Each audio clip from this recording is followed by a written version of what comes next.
Lolita, or Toki as she's also known, is the last southern resident killer whale, southern resident orca, still living in captivity in Miami. But she'll no longer perform in the show there at the Seaquarium. That's the marine park in Miami that is getting new owners after at least 5 dolphins died there over the last few years. As for Toki, after 5 decades as the star of their show, the 7,000-pound orca is being retired.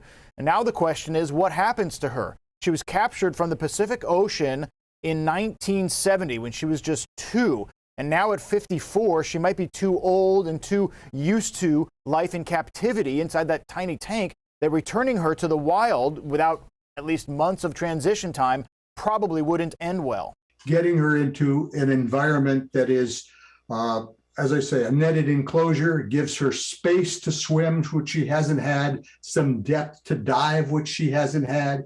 You know, she hasn't eaten a live fish in over 50 years. She's been fed thawed, frozen fish. She doesn't necessarily know that live fish are food at this point.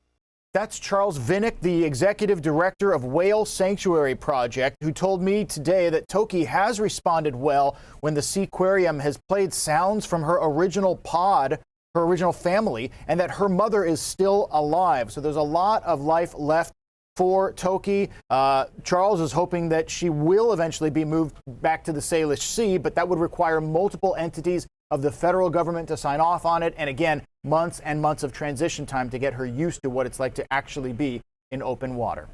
From the King 5 Newsroom, I'm Steve Bunin.